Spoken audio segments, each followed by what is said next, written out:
ఒకసారి చంద్రబాబు నాయుడు ఆలోచన విధానం చూస్తే ఉమ్మడి ఆంధ్ర రాష్ట్రం ఉన్నప్పుడు ఆనాటి కాంగ్రెస్ ప్రభుత్వంలో ₹1,00,000 రైతులకి ఆత్మహత్య జరిగితే వాళ్ళకి ఆ రోజు ₹1,00,000 పరిహారం ఇచ్చేటువంటి వాడు. చంద్రబాబు నాయుడు తర్వాత ముఖ్యమంత్రి తర్వాత ఎంత దౌర్భాగ్యం అంటే అదే చంద్రబాబు నోటితోనే ₹1,00,000 పరిహారం ఆశించి రైతులు ఆత్మహత్య చేసుకుంటున్నారు అని చెప్పి రైతులను కించపరిచేటువంటి విధంగా అవహేళనగా మాట్లాడినటువంటి సందర్భాలు ఉన్నాయి. ఆ తర్వాత దాన్ని దాదాపుగా 2003 వచ్చేటప్పటికి చంద్రబాబు ఇచ్చే పరిహారాన్ని కూడా ఆపివేశాడు. ఇవ్వాలని అనిపించలేదు, ఇవ్వలేదు.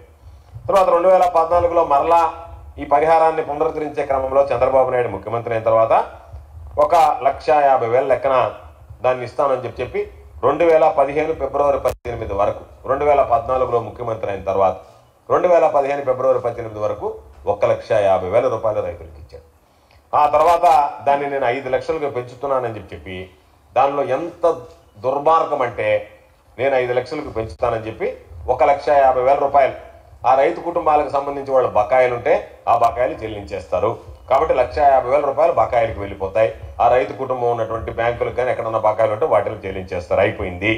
₹3,50,000 కూడా నేరుగా నేను ఇవ్వను.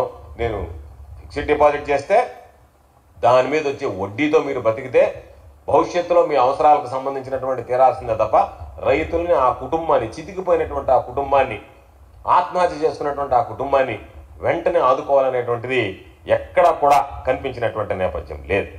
ఒక్కసారి మనం చూస్తే 2014 నుంచి 2019 వరకు దాదాపుగా 5-6 వేల మందికి పైచీలకు ఆత్మహత్యలకు పాల్పడితే చంద్రబాబు నాయుడు ప్రభుత్వం ఆ రోజు గుర్తించింది కేవలం 1,223 మందిని.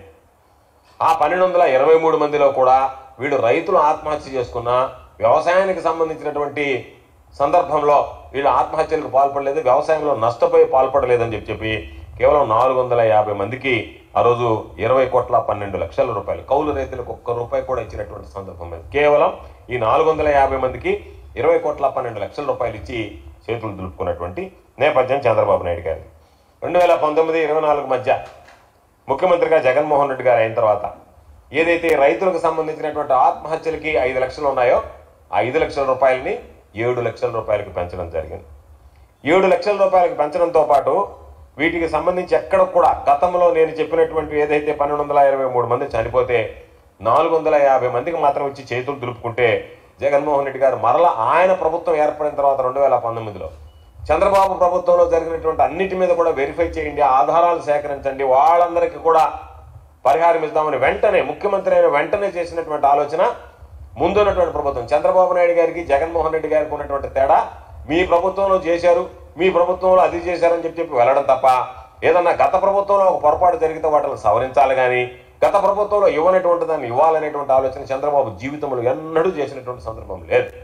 అటువంటిది జగన్మోహన్ రెడ్డి గారు చొరవ తీసుకుని ఎంతమంది చనిపోయారనేటువంటిది లెక్క వేసి 2014-2019 మధ్య 474 మంది కుటుంబాలు ఆత్మహత్యలు చేసుకున్నాయి, వాళ్ళకి పరిహారం అందలేదు అని చెప్పి లెక్క తేల్చి 474 కుటుంబాలకి జగన్మోహన్ రెడ్డి గారు నష్టపరిహారం అందించడం జరిగింది. మిగిలిన కుటుంబాలకు సంబంధించినటువంటి రికార్డు డేటా కూడా కలెక్ట్ చేసేటువంటి అవకాశం రాలేదు. కాబట్టి చంద్రబాబు నాయుడు ఎప్పుడు కాపీ క్యాట్ చెప్తుంటాడు, నాకున్నటువంటి అనుభవం, నాకున్నటువంటి ప్రజ్ఞ, నాకున్నటువంటి అపారమైనటువంటి తెలివితేటలు ఎవ్వరికి లేవు, ఈ ప్రపంచంలోనే లేవు, ఈ దేశంలోనే నేను పుట్టాల్సినటువంటి వాడిని కాదని మాట్లాడేటువంటి చంద్రబాబు ఎప్పుడూ కూడా స్వతహాగా ఒక్క కార్యక్రమమైనా సరే, ఒక్క సంక్షేమ పథకమైనా సరే ప్రవేశపెట్టడం మీరు చూడండి, ఎక్కడా ప్రవేశపెట్టినటువంటి దాఖలాలు. చంద్రబాబు అనేటువంటి వాడు కాపీ క్యాట్. ఎవడన్నా ప్రవేశపెట్టినటువంటి దాన్ని కాపీ చేయడమో లేకపోతే ఇతర రాష్ట్రాల్లో ప్రవేశపెట్టిన దాన్ని తీసుకొచ్చి ఇక్కడ అమలు చేయడమో తప్ప ఎక్కడా చంద్రబాబు నాయుడు బుర్రలో నుంచి మోసం చేయడానికి ఎక్కువగా ఆలోచన చేస్తాడు. కాబట్టి ప్రజలకు సంబంధించినటువంటి సంక్షేమాన్ని గురించి ఆలోచన చేయడానికి సమయం ఉండదు. ఆ ఆలోచన చేయాల ప్రజలకు అనేటువంటి ఆ ఆలోచన శక్తి కూడా చంద్రబాబు నాయుడుకి లేదు.